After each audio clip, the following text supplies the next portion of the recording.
Hello everyone, welcome back with another episode. This is the continuation of the part 1, which was a recent video that I have uploaded. So, this video will be dealing with how to create simple Maven projects using VS Code. So, sorry for the late that is caused from my side. Without further ado, let's get into it.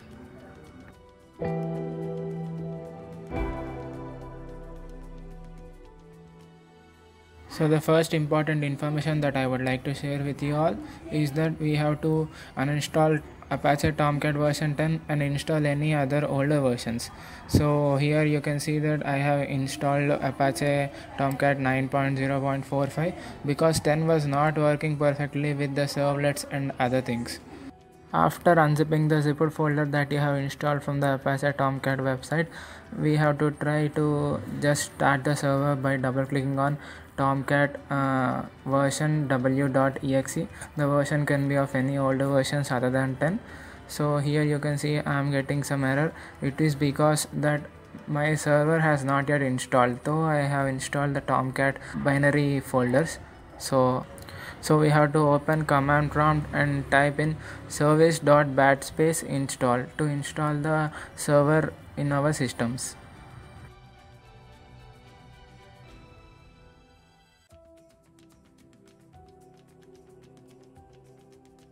So you can see that after running the command service.bat install in the services tab, the Tomcat 9 version has been installed in our system, but it's not yet started.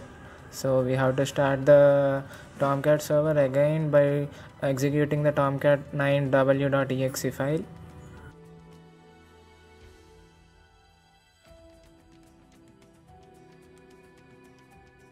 So after starting the server, we are now here with the home page of the Apache Tomcat. So the three important tabs are server status, manager app and host manager. These three are important for us to deploy our war file. These three tabs ask for our credentials. So to set the credentials, we have to edit the Tomcat users.xml file by the given format that it is showing in the 401 authorized page. So now we have to edit the Tomcat users.xml file, and I'm copying the format and pasting it here, and you can enter your own username and password so that it will be easy to remember. You can also study the two notes that are given above.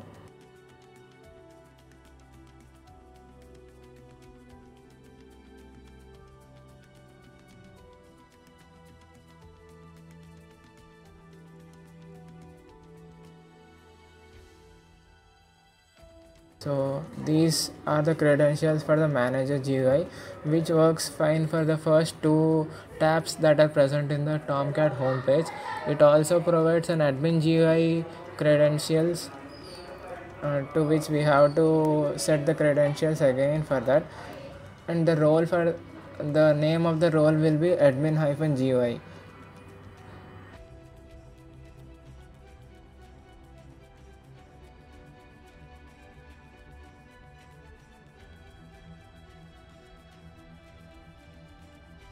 Let me restart the server again after saving the tomcat-users.xml after editing.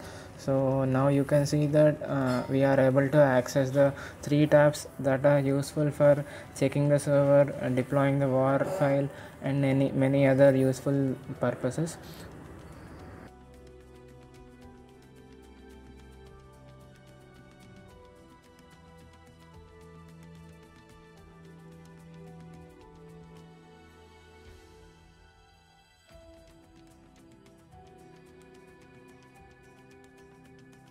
Okay, so now it's VS Code time.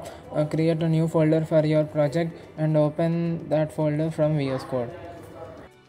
And now you have to install some of the important extensions. So the main one is a Java extension pack which was developed by Microsoft, where there are total of 6 extensions, including one extension from the Red Hat. You must also install Red Hat Commons, which is a dependency extension of the XML, which was also developed by Red Hat. So, and also one more extension to deploy our war files, which is Tomcat.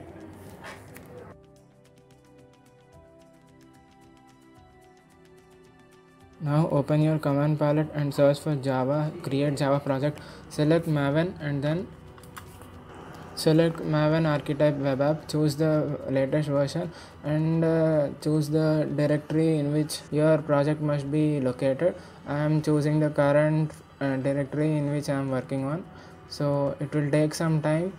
If you are doing creating a Maven project for the first time, if not, then it will be taking less time, because Maven is something like it just grabs the artifacts and other dependencies from the central Maven repository, and before grabbing the resources that it wants, it just checks our local repository that is present in your C user username and .m2. There we can find a repository named folder in which you can file all the Maven repositories. Now here you must define group ID, artifact ID, and so group ID is nothing but com dot your company name. I mean, like, this is the common notation that everyone follows. Artifact ID is the project name that you are working on, and all other default values. Click enter again and again, and after that it will be showing you build success. That means that your creation of Maven project was successful.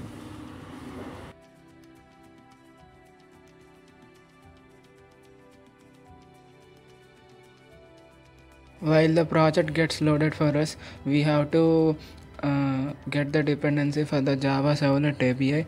So go to your favorite browsers and search for Maven Central Repository, and then in the mvnrepository.com search for servlet, and you will be able to see the Java Servlet API. So you can choose either the dependency that was used by the most of the users, or you can choose the latest one.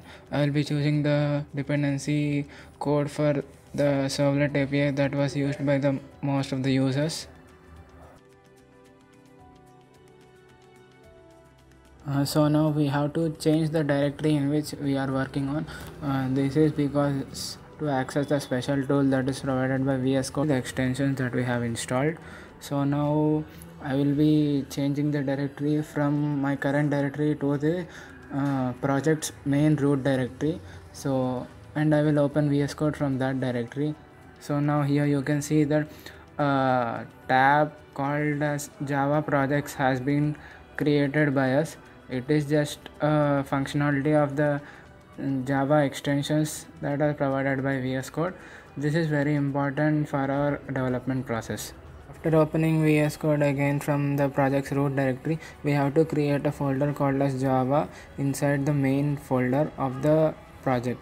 So after creating the Java folder, refresh the tab so that you can see src/main/java in the Java projects tab. So there, right click and create a new package. So the name of the package will be the name of the group ID that we have firstly entered in the command prompt while it was asking to create the project. So this must happen automatically, but don't know why, but it is asking us to create the folder for the package again.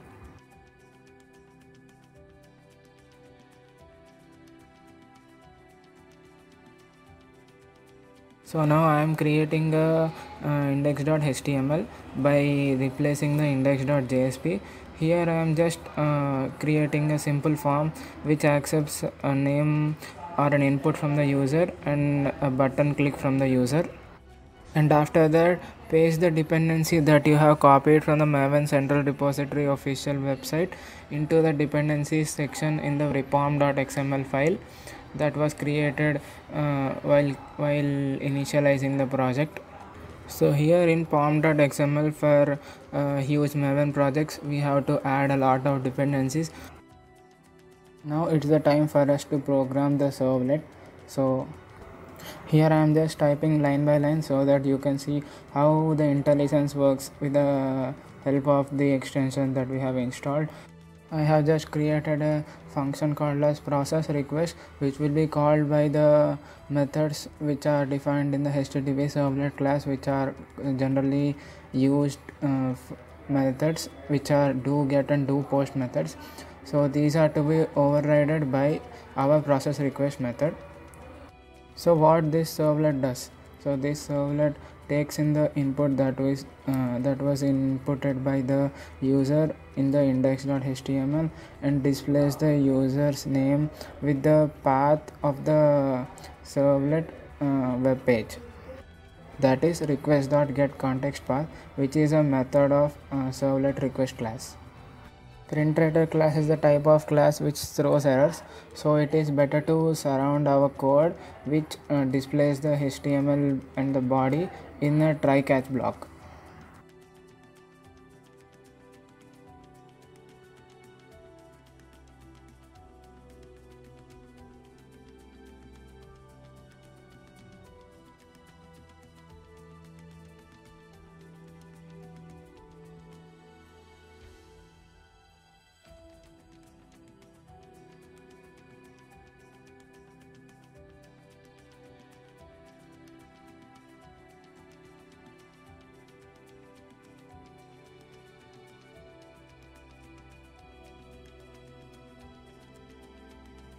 And now we have to modify the web.xml by the tags that are generally used in the XML file. Like we have to modify the code under the web-app. So we have to mention the servlet name, servlet class path, and the servlet URL mapping that is to be used for the routing purposes. So there are many use cases because this web.xml is generally called as a deployment descriptor, which describes how deployment works. So this is not only used for these purposes, but there are also many useful purposes like initializing the parameters which will be used by the servlets or multiple servlets at a time, or etc. There are many use cases.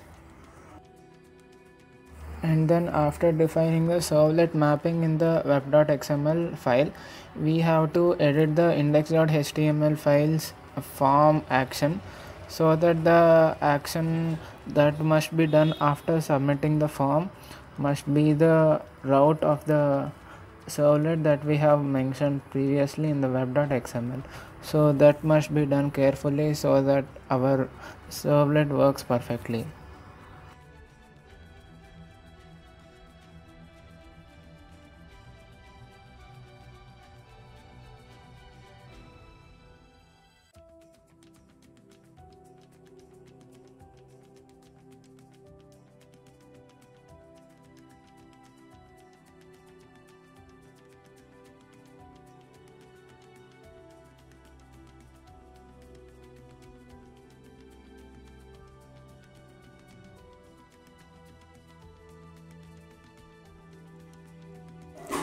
Here I have forgot to extend our servlet class with the HTTP servlet class, and that's the reason why after overriding the functions do get and do post, I am still getting an error, because do get and do post are the methods of HTTP servlet class. So I must extend the class into our class servlet. And then after all the changes and the coding part, let me just clean the project and then make a package out of it. That can be done by using the maven tab that is present on my left side of the VS Code. So here you can see the clean, the run option beside the clean and the run option beside the package. You can use these, or you can use the commands that are present in the dependencies. So both are same, there is no difference in between them.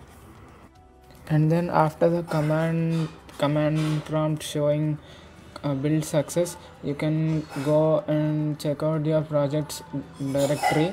So there you can see that a target named folder has been created. This target folder has all the code that you have written and all the dependencies that you have downloaded and the war package that you are using to deploy your project in Tomcat server. So these all are required. So expand the target folder. There you can see our war file, and also some other folders like classes, and one folder with our project name itself.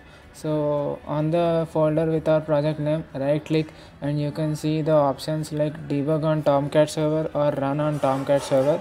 Debugging on Tomcat server will be best, because this debugging allows us to apply the changes that we have made while our application is running on the server. After a lot of stuff that is going in the backend that you can see in the command prompt, you will be able to see a war file that is deployed under the Tomcat server section. So here, after you see info deploying web application directory and the path of the web our war file, you can right click on the war file and choose open in browser to see our application running.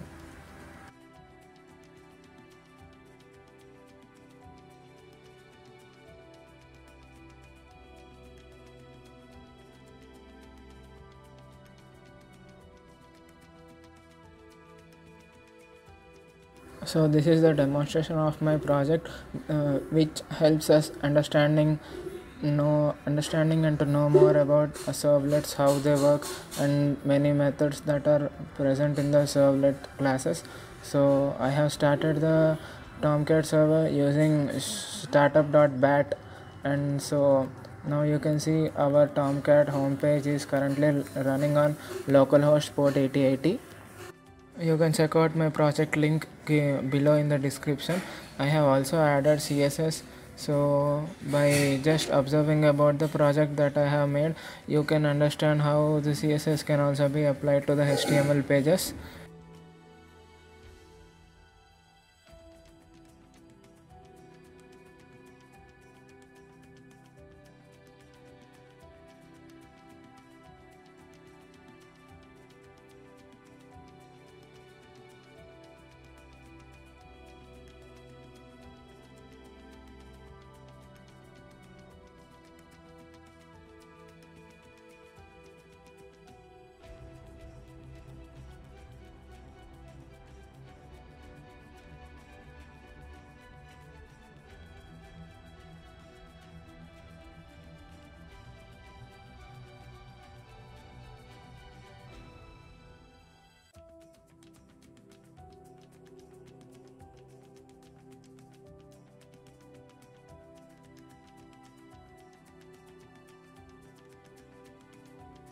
And so that's it, guys. Thanks a lot for watching.